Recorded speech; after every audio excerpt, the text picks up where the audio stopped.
जनाब, आज की हमारी प्रेस कॉन्फ्रेंस गुजर बकरवाल जॉइंट एक्शन कमेटी, हमारी सारी जितने भी गुजर कम्युनिटी की तंजीम है, ये सारी इकट्ठा होकर एक जॉइंट एक्शन कमेटी बनाई है हमने।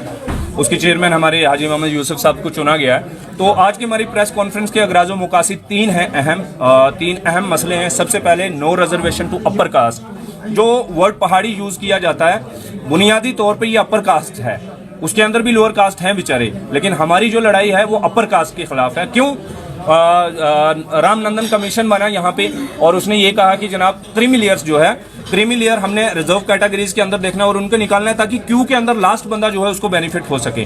तो आप एक और बड़ी क्रीमी लेयर को अंदर डाल रहे हैं। और क्रीमी लेयर ये कैसे हैं? मतलब ब्राह्मण community, 14 chief justice of India हैं, उसमें से 11 ब्राह्मण कम्युनिटी के। राजपूत, अगर आप सारा बाहर के आने वाले लोगों को हटा दें तो यहाँ पे 99% राजपूत जो है उन्होंने हुकूमतें की हैं, हमें एहतराम है उनका, लेकिन उनके तकद्दुस को ये पामाल करने के लिए हमारे साथ डाल रहे हैं शेड्यूल ट्राइब के अंदर। और जो शेड्यूल ट्राइब होने के क्राइटेरिया हैं वो इनमें से कोई भी फिल नहीं करता।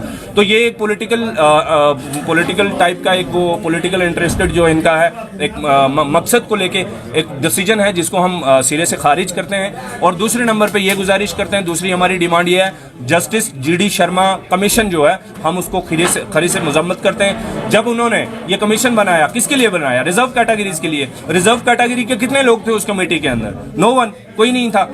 और किससे के मिले? आप ट्राइबल के ऊपर फैसला ले रहे हैं, कोई ट्राइबल की किसी डेपुटेशन से, किसी मेंबर से, किसी PC मेंबर से, किसी इंटेलेक्चुअल तबका से आप मिले? नहीं मिले। आपने बैठे और आपने हमारे खिलाफ फैसला जारी कर दिया।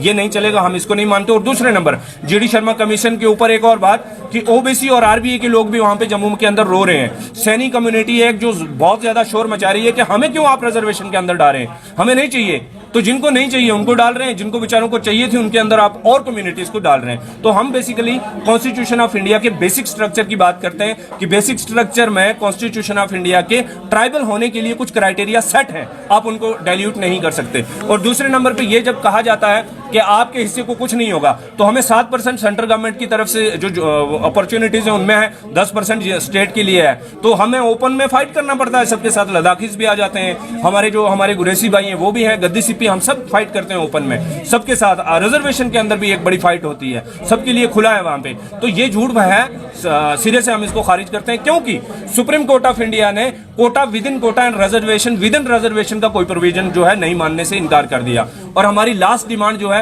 वो ये है कि implementation of forest right act, proper implementation of forest right act, conduct immediate survey of the nomad community. तो जनाब इसके अंदर आप सर्वे जब देखें, 2011 का सर्वे देखें, गुजरों के अंदर एक बकरवाल कम्युनिटी है जिसका आप सर्वे देख के चौंक जाएंगे कि वो 1951 के अंदर आज़ादी से पहले 82,000 थे और 70 साल बाद 2011 के अंदर मसे 1,23,000 हुए, जो एक कॉन्स्टिट्यूएंसी की पॉपुलेशन से भी कम है। तो ये हमारे साथ सीधा भद्दा मजाक है। हमारी ये भी डिमांड है कि कॉन्स्टिट्यूशन ऑफ इंडिया ये बात कहता है कि प्रोपोर्शनल रिप्रेजेंटेशन मिलनी चाहिए, यानी कि हमारी पॉपुलेशन है उसके हिसाब से हमें रिजर्वेशन मिले।